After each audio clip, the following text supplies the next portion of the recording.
Welcome to the weekly climate show. A tornado week in British politics. That'll barely register as a puff of wind set against the long-term impacts of climate change. But worry not, I'm not going to overdo the pinprick in the universe line, as what happens to UK leadership matters to our lives, the global push for decarbonisation, and let's face it, it is a cracking episode of the Westminster soap opera. So I'll be sitting down with Hannah, Sky's climate expert, to sink our teeth into what Bye Bye Boris means for climate politics. And it's also Wimbledon finals weekend. This type of racket is used by Novak Djokovic and other top players, but our interest lies in what's inside it, graphene, a material also taking centre stage in climate tech. And later on, I'll be serving up an ace of a film, ouch, all about it. We'll also be asking why we aren't making more use of the seas around Britain to create green energy. And of course, we'll have our usual sprinkling of audience questions and expert answers. But first, to tragic events in the Italian Alps. It's often said that we don't take the threat of climate change seriously enough because it doesn't seem fatal. It doesn't appear on death certificates. But what happened in the Dolomites looks very much like cause and effect. Italy's northern Alps are warming up, driving the retreat of its glaciers. They're estimated to have lost half their ice since 1850, and it's been happening a lot faster since the late 80s. It's not just the mountains. In the Po Valley, rainfall is 60% below average, causing crops to fail. Along the river, a drought has been declared across the whole region. The Marmolada Glacier is known as the Queen of the Dolomites, and it's from there where Siobhan Robbins reports. In northern Italy, this helicopter team is on a grim mission.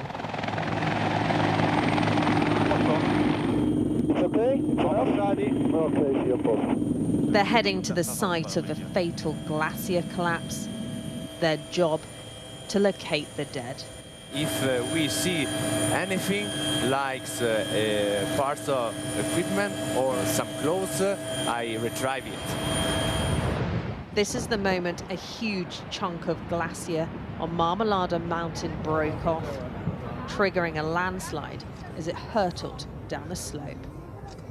When the glacier collapsed, 260,000 cubic metres of snow and rock and ice flew down the mountain at more than 300 kilometres an hour.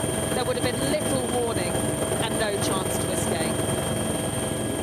5 seconds, we will go over the landslide. As we fly closer, you can clearly see the hollowed out area where the collapse happened. It's believed a warm winter and a summer heat wave melted the ice, making it unstable. Italy's prime ministers blamed climate change. In this part of the year is not normal, this high temperature, and we see the glacier melted. Probably in the next decades the glacier disappear. Really? Disappear completely? Yes, probably yes. 5 areas of northern Italy are in a state of emergency due to drought. Water levels have dropped 8 metres in parts of the longest river, the Po, here exposing boats sunk in World War II. These kind of summers are actually what we expect for climate change. So in the future, in the different scenarios, and in particular in the more extreme scenarios where there is no mitigation in terms of emissions of CO2, we will expect exactly what we will see. Even the world-famous cheese Parmigiano Reggiano is being affected. The extreme heat is hitting milk supplies. Luca says the drought has damaged the crops needed to feed his cows. The high temperatures also stress the herd, reducing their fertility and the amount of milk they produce. Dobbiamo sopravvivere. We must survive. We already designed air conditions stable to adapt our business. Another solution has been calling for authorities to create water containment basins. People here now have no choice. They have to adapt. saving water, changing crops, and braving the heat as Italy bakes. Siobhan Robbins, Sky News, Northern Italy. Now, it's time to skip over to our data dashboard. And this week we have got 33% of our energy from renewable sources. This week, last year, it was just 22. Now, the energy sources behind that are wind, solar and hydro, not tidal, because there is virtually none. Why not? Why don't we harness the power given to us by the moon as its gravity drags water across the oceans? Because unlike unpredictable weather, you could set your watch by the tides for millennia. Well, to talk about this, our science correspondent Thomas Moore is with me because you made a film about this, Thomas. What did you find out? Yeah, I've been to the only tidal power station in Europe. It is in Brittany, northern France. It's a place called La Ronce, and we've got some pictures that really show how it works. It is an enormous dam that stretches across the estuary of the river, and that channels the sea, the incoming tide, through 24 giant turbines, and it produces enough electricity for 220,000 people. And the big question is, well, if the French can do it, then why can't we? We are an island nation, and in fact, we have the second strongest tides in the world. We've got a map that really shows their potential, and you can see from the warmer colours, that's where the tides are the strongest, in the Bristol Channel and up in North Wales and the northwest of England. People say that we could build 7 plants by 2030, producing enough electricity for 4 million homes. So, given all those advantages, why haven't we? What are the headwinds? It's money. Every time it's money, isn't it? And it is the upfront cost which is holding this back, because it costs billions of pounds to build these enormous seawalls. They need to be extremely strong to survive the power of the waves, and that's where the cost comes. And it's not going to get any payback until many years into the future, but the payback does come, say the advocates. But there is, of course, a big cost with nuclear too, and many people say, well, that's what you've really got to compare it against. These are big concrete structures too. And Hinkley Point C, £26 billion, and it's taken, what, 10, 12 years for that to be built. So I think this is a big problem, and certainly the advocates of tidal power say that this is something that can be overcome. A barrage in the Mersey or lagoons in Liverpool Bay, they will last 120 years, whereas nuclear will only last 60 years. But the biggest challenge, you have that nuclear waste, which we have to manage for many centuries into the future. Now, if you build a lagoon out there or a barrage here, and after 120 years you decide you want to take it down, that can be taken down with no serious implications of dealing with the waste. Now, the other big thing about this kind of tidal power that requires building these big barrages is a big impact on our natural environment. And I believe that's what's tripped up the Bristol, the Severn Estuary barrage that was proposed a few years back. Very much so, because this is a really important site for birds to feed on those mud flats. And if the tides aren't working properly, then they can't get their food source. And certainly it is something that even the big advocates of tidal recognise, that you've got to look at the siting very carefully, do an environmental impact. And at La Ronce, they know that it has changed the salinity of the water, but also how much water comes in, and that has affected the ecosystem. But it has reached a new balance.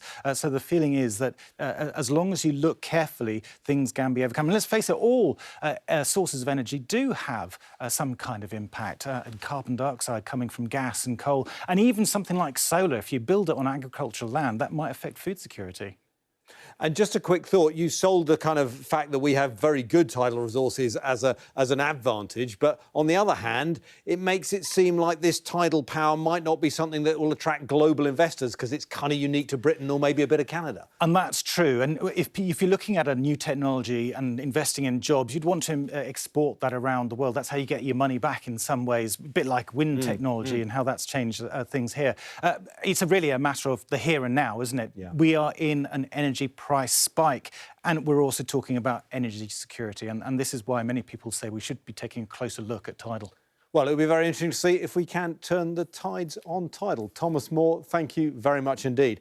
And you can see Thomas's full report and all our other climate content by scanning the QR code on screen now. Last week, you might remember I went to Stockport to take a look at retrofitting homes for energy efficiency. which led one viewer, Chris, to write in to ask us how, as a pensioner on a limited income, he could future-proof his home to limit heat loss and maximise that energy efficiency. Well, a puzzler for many, this, Chris, so here are the basics. Some changes are relatively cheap. Thick loft insulation and draft exclusion on doors and windows can make a big difference for little outlay. If you're on benefits, you might get help from your energy company to install fuel-saving measures under what's known as the Eco Scheme. It's true, new windows and solid wall insulation do cost many thousands, but it's being increasingly recognised that they do add to the value of your property. So if you're a homeowner, investing now might pay off via lower fuel bills in the future. Coming up after the break, we'll be asking what Boris Johnson's downfall means for climate change policy.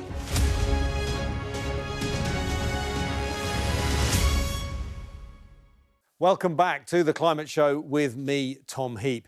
Now, Boris Johnson is going, but what impact will his departure and replacement have on the government's climate policy? Who better to meet for a cup of tea to talk about this than our climate change and energy correspondent, Hannah Thomas-Peter. Well, look, there I am. Plenty of overexcited political correspondence this week, but there's quite a lot for us climate nerds to get into as well. Yeah, huge. What a week. I mean, Boris Johnson, remember, he set the stage on climate change. He really led the UK. Remember COP26 and all of that global statesmanship. You know, that was a big deal for the way the UK is seen by the rest of the world in tackling climate change. So he pushed the profile of climate a lot, but a few questions over the detail and delivery. Lots and lots of questions over that. Climate Change Committee saying that as it stands, the government's not going to hit net zero with its plans on climate change. So that was a big blow for the government. Anyway, he's history. What next? Who next, rather? He is history. So I've been talking to a few people involved in all of this, watching very closely the runners and the riders emerging. So let's take, for example, Rishi Sunak. You know, that's a chancellor who struggled a little bit to come up with a way to pay for the cost of net zero, really reluctant to hike up green taxes, for example, but who is fairly central. You know, he's a centrist, and he's going to pursue the net zero agenda because he, along with the likes of Sajid Javid, Jeremy Hunt, he believes it's the right thing to do economically, but knows it's the right thing to do politically because voters really care about climate change. What evidence do we have for that? Well, poll after poll has said that voters up and down the country consistently put it in top 3 issues. But they are not the only candidates out there. No, there are some that are worrying the climate change caucus of the Conservative Party, like, for example, Liz Truss, Foreign Secretary, very first speech she ever gave in that seat. She didn't even mention climate change, much more focused on other issues. And Steve Baker, who's a really worrying character for those who are interested in the climate change agenda. He's very sceptical. Yeah, I remember his name over the last few months. He's actually been heading up a bit of a campaign to undermine the whole net zero targets. Steve Baker is in charge of the net zero scrutiny group, and he knows that net zero as a target is enshrined in law, but he's really pushing back on the way we get there. And he's saying, look, the nanny state's going to get into your life and tell you what car to drive and how to deal with your home, and it's going to have an unacceptable impact on the quality of the lives of British citizens. So he's playing it as a kind of populist government get off our back agenda, is he? Exactly right, and he's a feared organiser. He's the architect in many ways of Brexit. Now, I guess this might hinge in the end on how this plays in relation to the cost of living crisis and the money behind all this. Yeah, and that is the tussle at the heart of the Conservative Party right now, is it does this energy crisis, security crisis and the cost of living crisis, does this provide all the evidence we need to accelerate investment in renewables and go guns blazing on the climate change agenda? Or is it going to cause people to turn away and get more interested, like Steve Baker is, in things like fracking and more extraction of fossil fuels because of the dependability of these things in his mind? Now, you talk about the cost of these things. We had some big news this week, at least for folk like us, about the amount and cost of future renewable generation. Huge relief for the government, this. They oversaw an auction, gave out contracts to renewable electricity generators to generate a huge amount of clean power, 11 gigawatts, enough to power 12 million UK homes, and they're guaranteeing they're going to sell electricity at low prices because they know that it's economic to do so, and it's a really good win for the government and for the renewable industry, but it's also going to protect consumers. And so in the end, does this show that almost the froth of politics is not irrelevant, but the engineering and the economics are kind of moving in the right direction? It's all about where the flow of capital is going, where industry is interested, where they're going to invest in infrastructure and training and all of that stuff. And you know, one person who shall remain nameless, who's very senior in policy making and climate change, said, you know, actually at the end of the day, the flow of capital and the sheer momentum is such that the renewable energy in particular is likely to succeed in spite of the government. It doesn't actually matter what the government does at this point because of the direction of travel and that flow of capital. After infamous carbon dioxide, the second most important gas causing climate change is methane. It's what billows out of the digestive system of cows and powers your cooker or heating if you run on natural gas. Each molecule warms the climate 30 times more than CO2, so something to reduce that would be very welcome. Here on the outskirts of Cambridge, they're working on a piece of tech that turns something that we don't want, methane in the atmosphere, into two things that we do: hydrogen, a clean fuel, and also graphene, a so-called miracle material. It's all happening in this unassuming shipping container. This is where the magic happens. Did you get that door for me? Pretty hefty. And here we go. Wow. So come on through. What are we looking at this end? That's where the gas comes into the process. OK, so methane in this end, and then it goes through to here. So we move the methane through. So as we walk through, we're following the path of the methane. And the microwaves then interact with the methane. And that's our magic, our secret sauce is how that works. But essentially, when you bombard the methane with the microwaves, it gives it energy. And that makes the methane break into its component atoms, the carbon and the hydrogen, which we're interested in. Whether flared off from oil terminals or leaking from pipes, methane warms the atmosphere. The molecule itself is CH4, simply carbon and hydrogen. The Levidian process splits that molecule to deliver pure hydrogen, a climate-friendly fuel, and carbon as useful graphene. So what happens then to those two things, the graphene and the hydrogen? So we collect the graphene here, and the hydrogen we collect and either separate it or use it directly as a hydrogen-rich gas blend. You can see it's really light and fluffy. Because the powder is so fine, it almost looks like smoke. And this is a flask of the graphene itself, usable for so many things: harder wearing tyres, stronger concrete, and even better performing batteries. And how do they ship it out? In these rather refreshingly low-tech buckets. This gym floor under construction is made with graphene-enhanced concrete. As a result, they used 30% less concrete, so shrunk their carbon footprint. Both the process and the product are climate change wins. So, John, what's in this rather sci-fi cube? So this is a kilogram of graphene material. It's very light, and that allows you to add it to a range of different products, and it's formed from methane gas. John Hartley runs the project. But your process needs energy to drive those microwaves. Does it still stack up for the climate with that? Yeah, it does require electricity. So the unit which produced this, for example, makes about 200 grams per hour. It uses about 10 kilowatt hours of power, and you'll get this in a 5-hour period. So, though it's not a miracle low-energy hydrogen generator, its attraction lies in doing so many useful things in a transportable metal box. Capture methane, create green fuel, and make graphene, which is so vital for more climate-friendly tech. We're going to need solar and battery and wind to keep growing as well. So it is a magic bullet, and we're optimistic about the impact that it can have, but we're going to need a few. As John says, when it comes to these kind of solutions, it's always about more than just one. And for theirs to work, the electricity must come from renewable sources for it to stack up in terms of the climate. Now, we still have a little time to answer some more of your questions. And this one is something I've heard a few times in the past, so was keen to hear from an expert. Mike asked me on Twitter, if the planet has been warming for decades, then why has Antarctic sea ice been trending up for decades? So we asked Ella Gilbert, who studies this stuff and works at the British Antarctic Survey, for an answer. Hi Mike, thanks for a great question. You're right that total Antarctic sea ice area was growing until about 2015, although there were declines seen in some regions. The jury is still out, but scientists believe this is due to changes in the atmosphere and oceans. Human activity has changed wind patterns around Antarctica, meaning winds blow sea ice further away from the coast and sea ice forms in the gap. At the same time, melting Antarctic ice sheets encourages sea ice growth because fresh meltwater freezes at a warmer temperature than salty seawater. However, since 2015, sea ice extent has plummeted and we saw record minima in 2017 and 2022.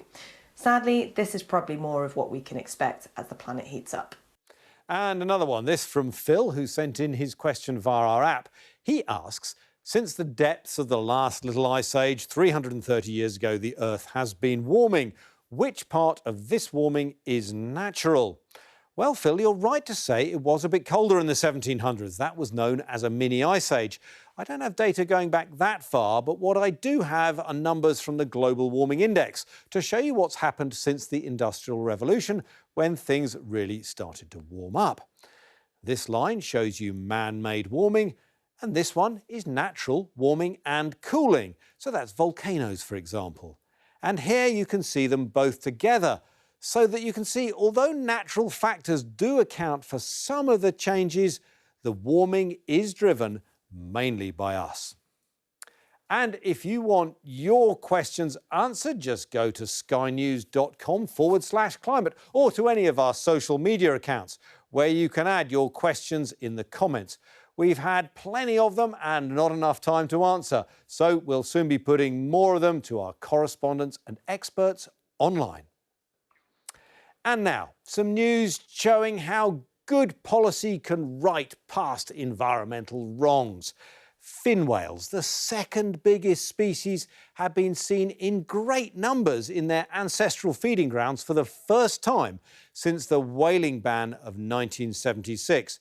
This is great for whales, but also experts point out that it should help the whole marine ecosystem by firing up what they call the nutrient pump, a coy way of saying that whale poop is a favourite of plankton. And on that savoury note, that's all for today. See you next week for the Weekly Climate Show.